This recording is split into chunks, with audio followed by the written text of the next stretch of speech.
There is a quiet war happening inside every single human being alive on this planet, and most people never talk about it, never acknowledge it, and certainly never win it.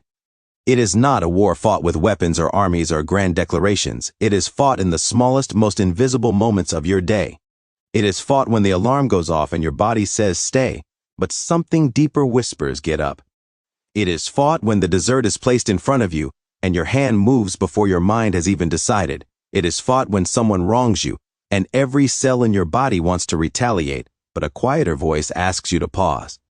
This war, this invisible, constant, deeply personal war, is the war of self-denial. And Samuel Smiles, one of the most quietly powerful thinkers of the 19th century, wrote an entire book about why winning this war is the single most important thing a human being can ever do. Samuel Smiles is perhaps best known for his legendary work Self-Help, a book that quite literally changed the cultural landscape of Victorian Britain and influenced generations of readers around the world. But The Duty of Self-Denial is, in many ways, a more personal, more honest, and more courageous book. It does not simply tell you that you can rise. It tells you what you must be willing to give up in order to rise.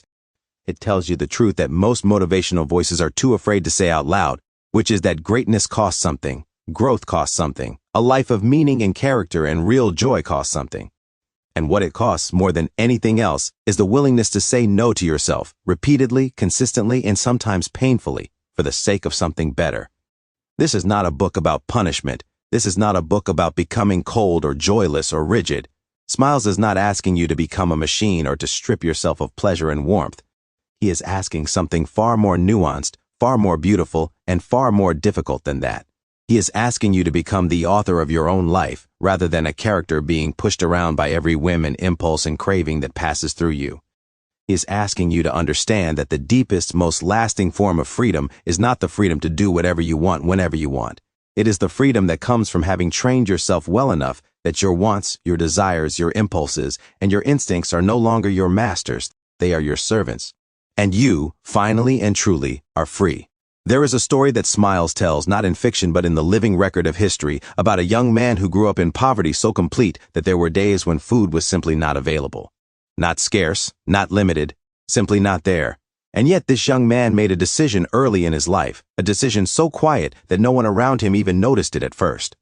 He decided that his circumstances would shape his understanding of struggle, but they would not shape his character. He watched men around him collapse into bitterness, into addiction, into the slow, comfortable surrender of blaming everything outside themselves for everything wrong inside their lives. And he refused. Not dramatically, not with speeches, just quietly, every single day he refused. He denied himself the luxury of resentment.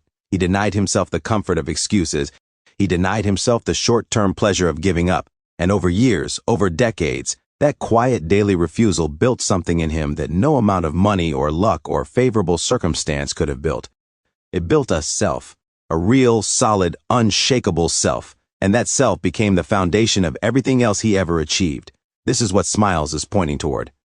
Not deprivation, not suffering for its own sake, but the construction of a self so strong, so disciplined, so genuinely in charge of its own direction, that life becomes something you navigate with intention rather than something that simply happens to you. To understand why Smiles felt so compelled to write about self-denial, you have to understand the world he was writing in. The Industrial Revolution had transformed Britain beyond recognition. Cities had exploded. Wealth was accumulating in ways that had never been seen before. But alongside that wealth came something troubling. It came ease. Not for everyone, certainly not for the poor. But culturally, the idea of comfort as a right, of pleasure as a goal, of immediate satisfaction as a reasonable expectation was seeping into the culture in ways that Smiles found deeply alarming. He watched men of genuine talent waste their gifts because they could not endure the discomfort of sustained effort. He watched families dissolve because no one in them had ever learned to delay gratification long enough to build something lasting. He watched entire communities drift toward mediocrity not because they lacked ability, but because they lacked the one quality that transforms ability into achievement, which is the willingness to endure the cost. And so he wrote, not to scold, not to moralize in that cold, finger-wagging Victorian way that has given so much of 19th century literature its unfortunate reputation. He wrote because he genuinely, deeply believed that the human being has an extraordinary capacity for greatness, and that most human beings never access that capacity because no one ever told them what it actually requires. He wrote because he loved people enough to tell them the hard truth wrapped in the warmest possible voice. And the truth he told was this, that your life will be exactly as large as your willingness to deny yourself the things that keep it small. Let us talk about desire, because this is where everything begins. Smiles does not pretend that human desire is evil. He does not stand in the tradition of those who say that the body is corrupt and its longings are shameful. He understands something far more sophisticated than that. He understands that desire is energy, and that energy is neither good nor bad in itself. It is direction that matters. It is whether the energy is being spent on things that build you or things that drain you, on things that compound over time or things that evaporate the moment is over. The problem with unregulated desire is not that it feels good, it is that it lies. It presents itself as the path to satisfaction when in fact it is a path that circles back on itself endlessly. The man who cannot regulate his appetite does not eat and feel satisfied. He eats and feels the appetite grow. The person who cannot regulate their need for entertainment does not relax and feel restored. They consume and feel the hunger for more consumption intensify. This is not a moral judgment. This is a description of a mechanism. Desire, when not governed, does not satisfy. It escalates, and a life organized around escalating unregulated desire is a life that is always chasing something it never quite catches. Always standing just outside the door of the contentment it is convinced is waiting just one more indulgence away. Smiles understood this with remarkable clarity for his time. He was in many ways describing what modern psychology would later call the hedonic treadmill, the phenomenon by which the things we think will make us happy, once obtained, simply reset our baseline and leave us wanting again. He was describing the mechanism of addiction without having the word for it. He was pointing toward the way that appetite, when served rather than governed, grows rather than diminishes. And his prescription, the thing he offered as the antidote, was not suppression. It was cultivation. It was the active, intentional, daily practice of choosing the deeper want over the shallower one.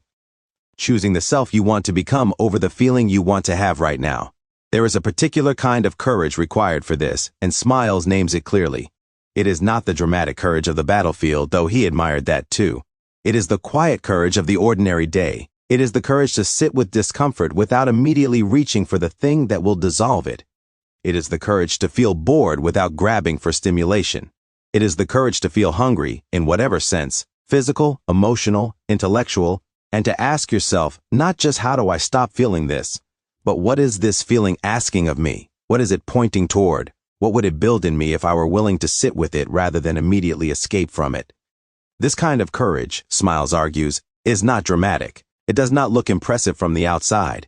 It is almost entirely invisible. The person practicing it does not look like a hero. They often look like someone who is simply going about their ordinary life, but underneath that ordinary life, something extraordinary is being constructed. A character, a self, a person who has earned, through thousands of small, quiet victories over their own impulses, the right to trust themselves, the right to know that when things get hard, they will not collapse, that when temptation arrives, they will not be swept away, that their word, to themselves and to others, actually means something because they have built the inner infrastructure to back it up. Now consider what this means practically, because Smiles is never merely philosophical. He is always pointing toward the lived, embodied daily reality of the principles he describes. Think about the young student who wants to become something, a doctor, an engineer, a writer, an artist, and who sits down to study only to find that their mind immediately begins to offer alternatives. The phone, the television, the friend who wants to talk, the snack that is calling from the kitchen, the nap that feels absolutely necessary even though they slept 8 hours last night. Every single one of those alternatives is a form of desire. Every single one of them is offering something real, something immediate, something genuinely pleasurable. And every single time that student chooses the work over the alternative, they are practicing self-denial in its purest form. They are not punishing themselves. They are investing.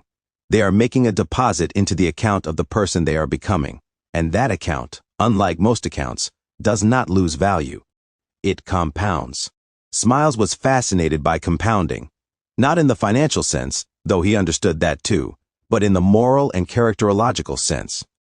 He observed that the people of greatest achievement and deepest character were almost never those who had made one magnificent gesture or one heroic sacrifice.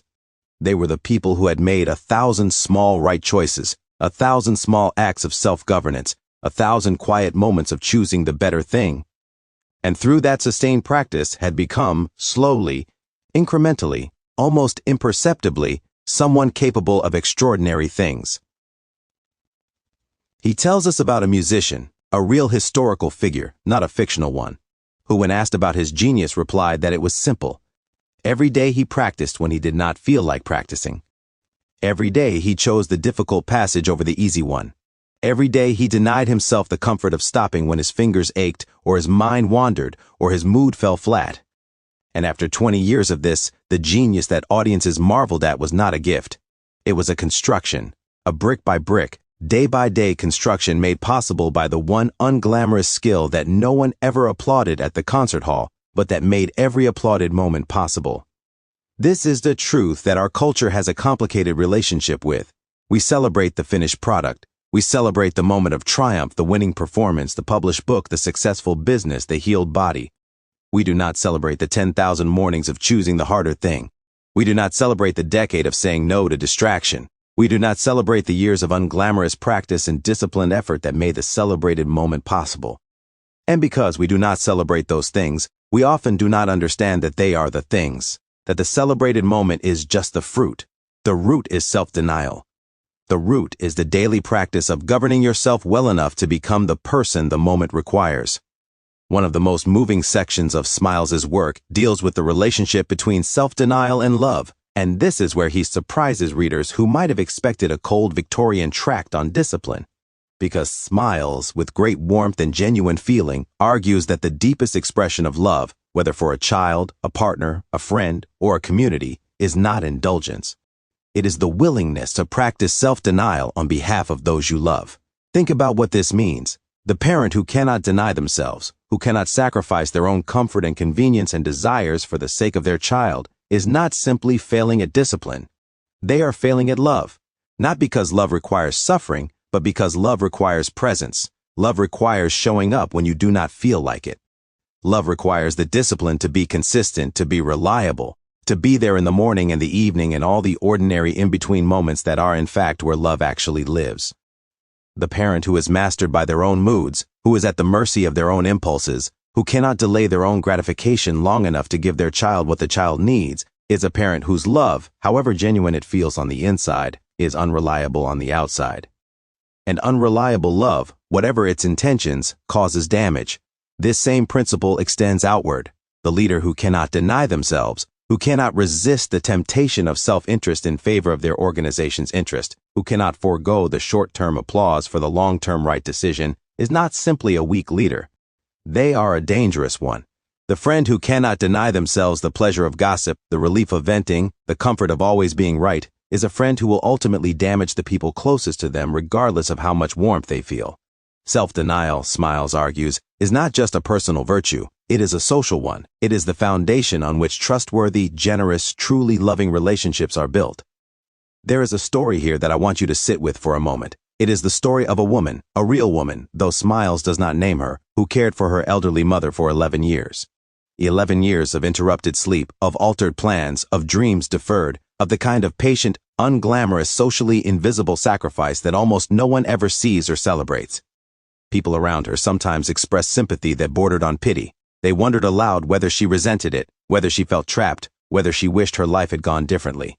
And her answer, every time, was no. Not a resigned no, not a martyred no.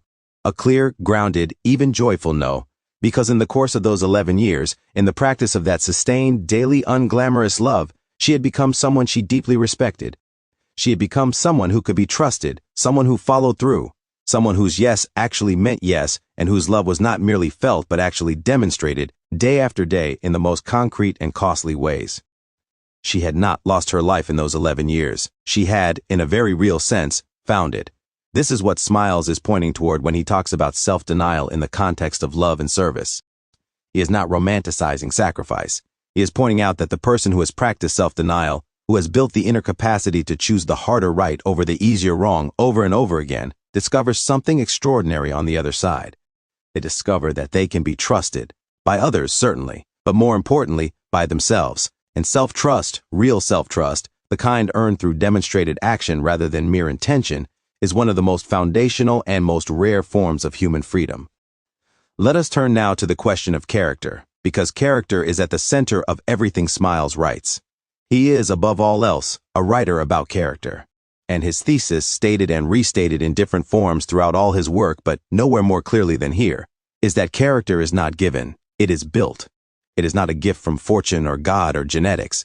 It is a construction, built brick by brick, choice by choice, in the ordinary unspectacular moments of an ordinary unspectacular life.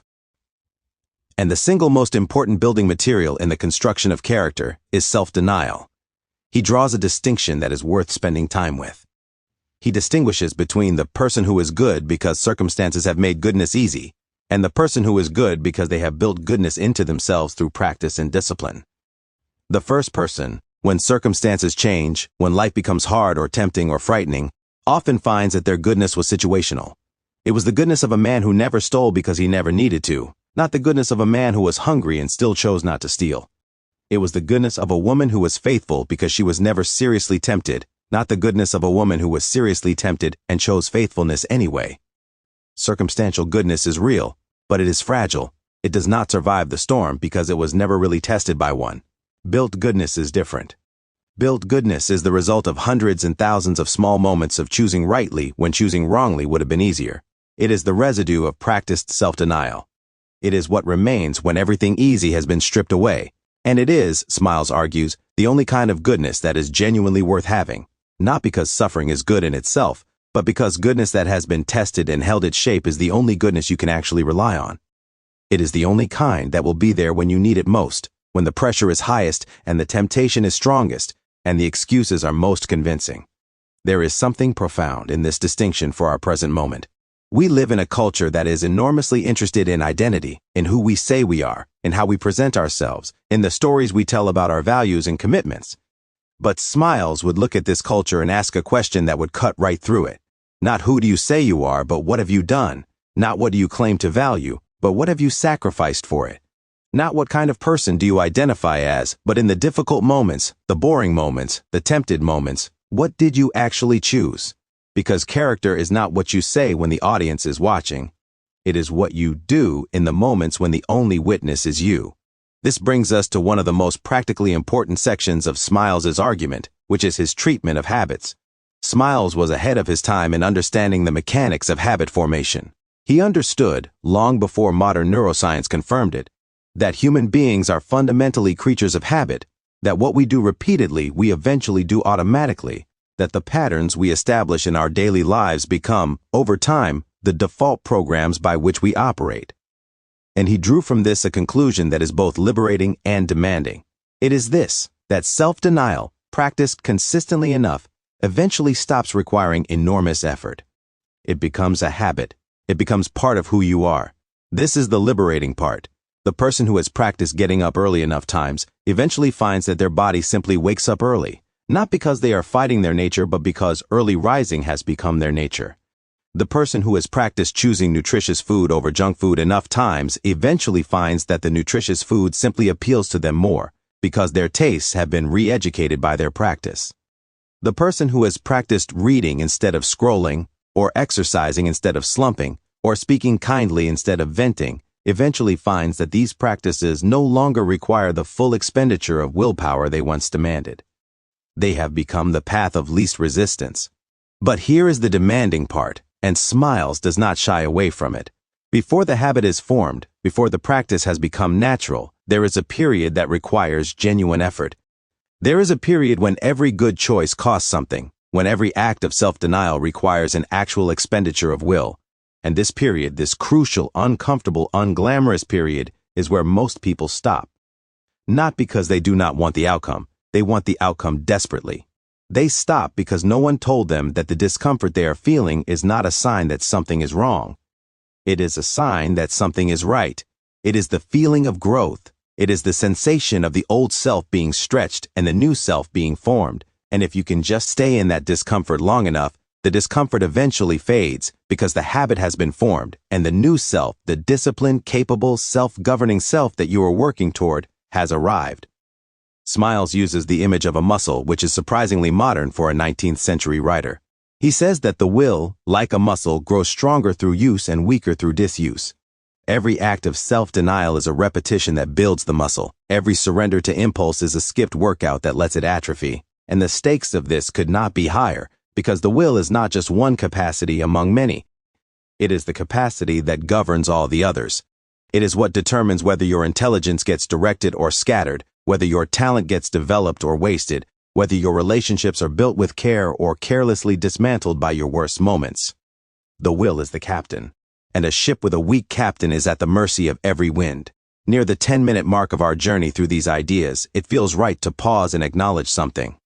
If you have stayed with this summary this far, if you have been genuinely engaged with these ideas rather than simply having them play in the background, you already have evidence of something important about yourself. You already have evidence that you possess the capacity for sustained attention, for choosing something meaningful over something merely stimulating, for doing the harder work of real engagement rather than the easier drift of passive consumption. And that matters, not as self-congratulation, as information, because it means that the territory this book is mapping, the territory of self-governance and self-construction, is not foreign territory to you. You have already been there.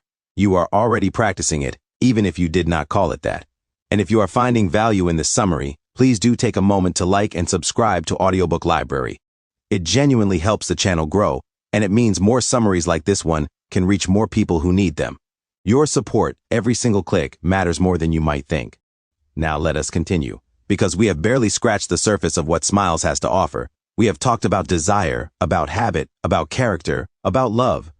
But there is another dimension to his argument that is perhaps the most countercultural of all, and that is his treatment of ease and comfort. Smiles was not against comfort. He was not a flagellant. He was not asking anyone to seek suffering for its own sake, but he was deeply, persistently alarmed by what he saw as the cultural worship of ease. He watched his contemporaries pursue comfort with an intensity that he found not just misguided but genuinely dangerous, and his alarm, if anything, would be even more justified today than it was in his time. Because we live in an age of unprecedented comfort delivery. We live in an age where the distance between feeling a want and satisfying a want has been reduced, in many cases, to a few seconds and a thumb tap. We live in an age that has engineered discomfort almost entirely out of daily life, and that presents this engineering as progress, as civilization, as the good life. Smiles would say something different. He would say that the removal of discomfort from daily life is not the good life. It is, in many cases, the comfortable road to a diminished one. Because discomfort is not merely suffering. Discomfort is information. Discomfort is the teacher. Discomfort is the mechanism by which growth occurs. Cold showers are uncomfortable, but they build a kind of resilience that warm ones do not.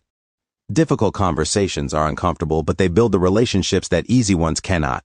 Demanding work is uncomfortable, but it develops the capacities that easy work leaves dormant. Sitting with grief or loneliness or fear without immediately reaching for the anesthetic of distraction is deeply uncomfortable, but it is also how a human being develops the emotional depth and genuine compassion that make them capable of truly connecting with other people. The person who has been perfectly comfortable their entire life, who has always been shielded from difficulty, who has always been rescued from the consequences of their own poor choices, is not a fortunate person. They are, in Smiles's view, a deprived one. They have been deprived of the very experiences that build character, resilience, and genuine capacity. They are, in a very real sense, weaker than the person who has known hardship, who has endured difficulty, who has been forced to develop inner resources because outer resources were not available. This is not a celebration of poverty or suffering. It is an acknowledgement that the capacity to endure, to persist, to navigate difficulty with grace and effectiveness is not developed in comfort. It is developed in challenge. And if your life does not provide challenges naturally, wisdom suggests that you find ways to introduce them voluntarily. This is the logic behind voluntary self-denial. When you fast, even though food is available, you are practicing endurance. When you wake up early, even though sleeping in is possible, you are practicing discipline over comfort. When you choose the hard work over the easy entertainment, even though both are available, you are practicing the preference for growth over stagnation. And each of these voluntary challenges, small and unimpressive as they seem individually, is building something that no amount of success or comfort or external achievement can provide, which is a self that you can rely on. There is a story that illuminates this principle beautifully. A young entrepreneur early in his career had a mentor who gave him unusual advice. The mentor said to him, "Once a week, choose to do something you do not want to do. Not something harmful, just something difficult. Something that your comfort-seeking instinct immediately resists. Wake up at 5 when you could wake up at 8. Skip the lunch you were looking forward to and work through it instead. Have the conversation you have been avoiding. Write the chapter you have been procrastinating on. Do one hard thing every week on purpose, not because it is necessary, but because the practice of choosing difficulty voluntarily is the only way to ensure that when difficulty arrives involuntarily, as it always eventually does, you are not meeting it as a stranger. The young entrepreneur followed this advice for years. He found it uncomfortable, naturally. He found it sometimes pointless feeling, which is the particular frustration of voluntary discipline, the fact that it is so easy to rationalize out of because no one is making you do it, and nothing terrible will happen if you skip it. But he kept at it, and years later, when his business hit the inevitable wall that all businesses eventually hit, when the crisis arrived that would have broken someone who had not practiced endurance, he discovered something remarkable. He was not afraid. He was not overwhelmed. He was not paralyzed. He was, in fact, unusually calm. Because he had spent years choosing difficulty, difficulty felt familiar rather than catastrophic. Because he had spent years practicing self-denial, the self-denial required by the crisis felt like something he had been training for. The crisis did not break him. It showed him what he was made of, and what he was made of was strong enough. Smiles makes another argument that is worth dwelling on, and that is his argument about the relationship between self-denial and genuine pleasure. This might seem paradoxical at first. How does denying yourself pleasure lead to more pleasure? But Smiles is making a much more sophisticated point than simple deprivation. He is pointing out that the capacity to genuinely enjoy anything is directly related to your capacity to delay it. The meal tastes better when you are genuinely hungry. The rest feels more genuinely restorative when you have genuinely worked. The success feels more genuinely satisfying when you have genuinely struggled. The pleasure is deeper, more real, more lasting, precisely because it was earned rather than simply taken. The person who eats whenever they feel the slightest hunger never experiences genuine appetite, and therefore never experiences the genuine pleasure of satisfying it. The person who rests without having worked never experiences genuine tiredness, and therefore never experiences the genuine restoration of genuine rest. The person who takes every shortcut, who avoids every difficulty, who satisfies every desire immediately and without resistance, does not end up with more pleasure. They end up with a flattened, muted, diminished experience of everything. Everything is available, and therefore nothing is savored. Everything is easy, and therefore nothing is genuinely appreciated. Smiles is arguing, with real nuance and genuine warmth, that the practice of self-denial is not the enemy of joy. It is its prerequisite. It is the thing that sharpens the experience of life rather than dulling it. It is what creates the contrast, the texture, the earned quality that makes pleasure genuinely pleasurable rather than merely reflexive. And this is a gift. To choose voluntary difficulty, to practice self-denial, to train yourself in the governance of your own desires is to give yourself the gift of a life that you can actually feel and taste and genuinely inhabit, rather than a life that passes through you in a blur of instant gratifications that leave no real impression. Now let us talk about the social dimension of all of this more directly, because Smiles understood that self-denial is not purely a private virtue, it is a civic one. A society composed of people who cannot deny themselves is a society that is ultimately ungovernable, not by external authority, but by the only authority that genuinely works in a free society, which is internal authority, self-governance, the ability of individual citizens to regulate their own behavior in ways that make collective life possible. He was writing in a time when democracy was still a relatively new experiment, and he understood something that is still deeply relevant, that democracy is not just a political system, it is a character requirement. A democracy populated by people who cannot delay gratification, who cannot endure discomfort, who cannot hold themselves to standards of honesty and reliability and fair dealing when doing so is costly, is a democracy that will degenerate. Not suddenly or dramatically, but slowly, through 1,000 individual failures of character, 1,000 small surrenders to self-interest, 1,000 moments when the easier wrong won out over the harder right. He believed, and I think he was correct, that the health of a society is ultimately a reflection of the character of its individual members, and that the character of individual members is ultimately determined by the degree to which they have cultivated or neglected the capacity for self-denial. A society of self-governing individuals is a society that works. A society of individuals each demanding that the world satisfy their every desire immediately and without cost is a society in crisis. And the solution to that crisis, Smiles argues, cannot be found in politics or policy or even in education, at least not in the narrow sense. It can only be found in the ancient, unglamorous, deeply personal work of individual self-governance. It can only be found in people deciding, one by one, to take responsibility for their own character and to do the hard work of building it properly. There is something in this that speaks directly to the crisis of our present moment, though Smiles could not have known the specific form that crisis would take. We live in an age of extraordinary external abundance and, in many cases, extraordinary internal poverty. We live in an age when the tools of distraction are so powerful and so perfectly engineered to exploit our weaknesses that the practice of self-denial has never been more necessary or more difficult. We live in an age when the cultural messages surrounding us, from advertising to entertainment to social media, are almost unanimously insisting that the goal of life is to want things and get them, to feel uncomfortable and immediately relieve the discomfort, to be dissatisfied and immediately consume something that promises satisfaction. Smiles, writing in 1865, could not have imagined the specific technologies of our distraction, but he would have recognized the dynamic instantly, because the dynamic is ancient. It is the dynamic of the appetite that, when served rather than governed, grows rather than shrinks. It is the dynamic of the self that, when pampered rather than challenged, weakens rather than strengthens. And his prescription, his insistence on the duty of self-denial, is not a 19th century prescription for a 19th century problem. It is a timeless prescription for the timeless problem of being human in a world that is always offering you the easy thing when what you need is the hard thing. Let us now turn to what might be the most personally applicable section of Smiles's argument, and that is his treatment of time. He was in some ways one of the earliest and most eloquent writers about time management, though he would never have used that phrase.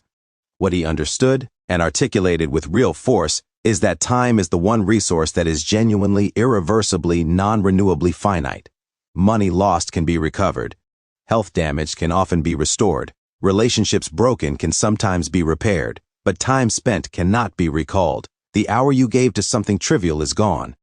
It was not borrowed, it was spent, and it purchased whatever it purchased, and that is the end of it. This understanding, Smiles argues, changes everything about how you should relate to self-denial. Because the question of whether to deny yourself a distraction or an indulgence is not merely a question of whether the indulgence is bad for you. It is a question of what you are actually trading when you give an hour to something rather than something else.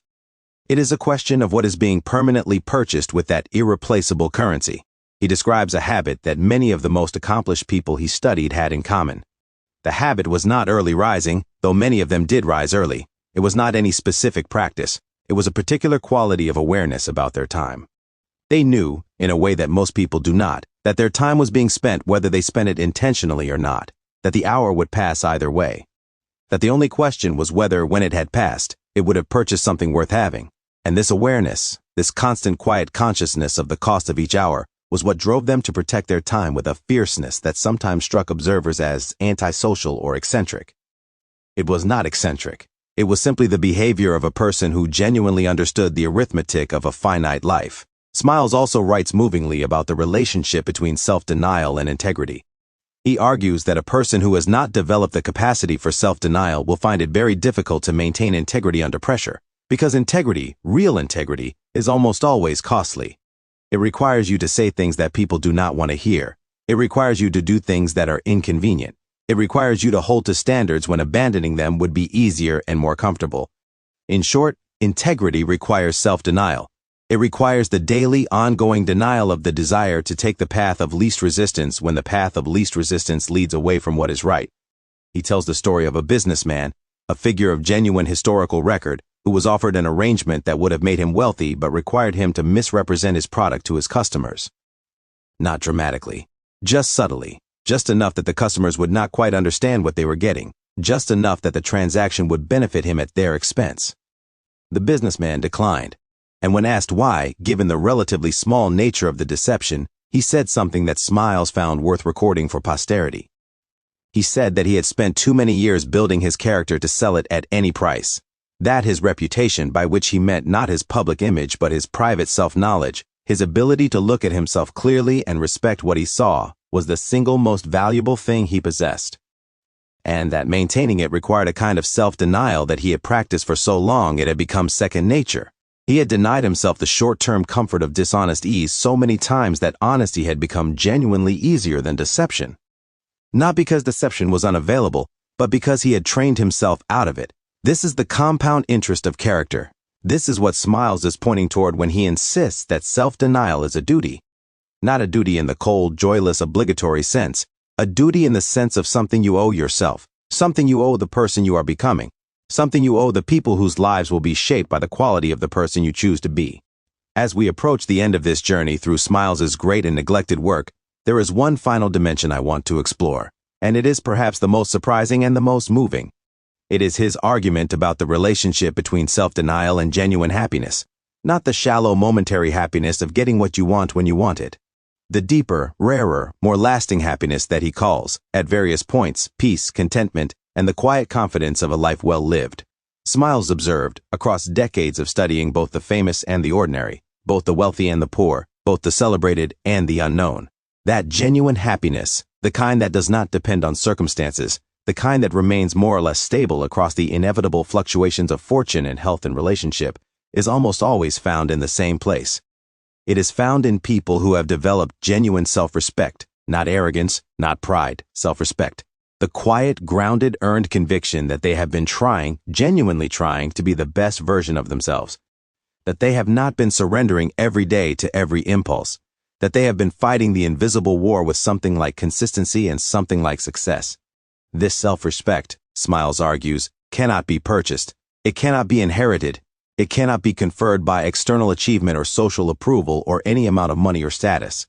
It can only be earned, and it is earned in the way that all important things are earned, through consistent effort, through daily practice, through the accumulation of small right choices made over years and decades, through the practice of self-denial. The person who has never denied themselves anything, who has never chosen discomfort over ease, who has never sacrificed a short-term desire for a long-term good, this person may have many pleasures.